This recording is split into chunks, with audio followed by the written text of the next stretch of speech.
Everybody, thanks for stopping back at the Cranberry Cornstalk YouTube channel, a channel where we share our love for primitive decor. Tonight I have a special treat for you. I do have a painting project I'm going to share with you. I started at the festivals this fall painting some ideas for maybe greeting cards or blank note cards, something like that, and I will share with you the Christmas tree that I painted. This is one that says simplify, and I realize it's probably backwards to everybody, but that's something I'd worked on this fall. And I just found today another painting that I had started, and I thought I'd finish that with you on video tonight. This is a Santa Claus, an old world Santa that I started. He's got a lot of detail left to complete, and I thought I'd better do that. I only have a week left before Christmas. So if you wouldn't mind sharing with me the process that I go through to paint this Santa Claus, we'll start that now. But thank you for stopping back at the Cranberry Cornstalk YouTube channel. If you like primitive folk art decor, please check out our website at www.thecranberrycornstalk.com or our Etsy site at Cranberry Cornstalk Company. If you like our channel and we've earned your subscription, please hit like, share, subscribe so that you can see our future videos that we release. We try to release once a week. We were doing it on Tuesdays, sometimes Wednesday, but I moved it to Friday. It seems like I have a higher view at that time. It seems like people like to watch them better on Friday or toward the weekend. So that's what we're doing now. Today is Friday, and I'm going to share with you my video for finishing my Santa Claus painting. Okay guys, so I think my palette is going to stay within these muted tones on this Santa Claus. I've got to work on his eyes. I never did finish his eyes up, and of course we need some detail here and maybe a little bit more in his beard. I don't know if you have ever used these Stay Wet palettes. They're really nice. I enjoyed mine this summer. However, I have yet to find one that does not leak. I was really disappointed. This one's supposed to be a traveling palette. You have your plastic. You can see it's well used, but I'm still looking for a better one. You have your just a square plastic, and then inside you have your wet sponge and then your special paper. I'm not sure what it's made of, but it can get wet as well. But it holds your paint. Once you put it on here, it holds it and keeps it wet, which I really like that. But I need one that doesn't leak.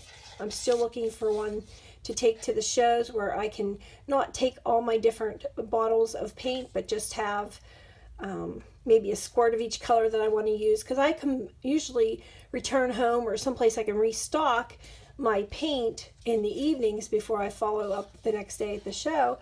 But I've yet to find one that doesn't leak, just to carry it from, you know, my vehicle into the craft shows. If you know one, I would love to check it out.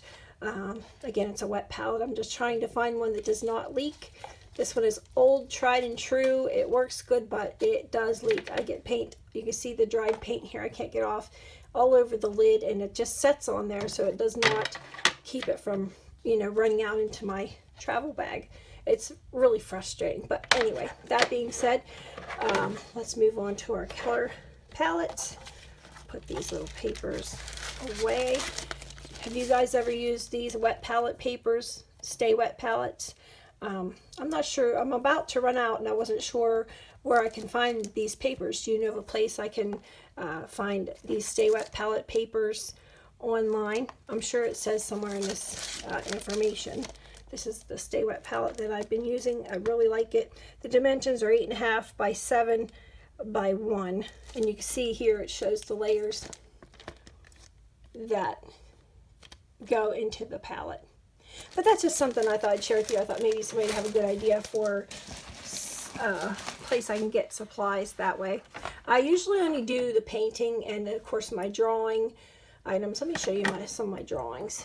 Get you off the stand here. Get you off of my camera stand.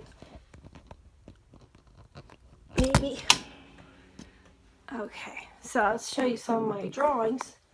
I love to draw in graphite, and these are of course all my grandbabies. This one is my first granddaughter when she was potty trained. You may recognize that little chair. I think many kids had that one.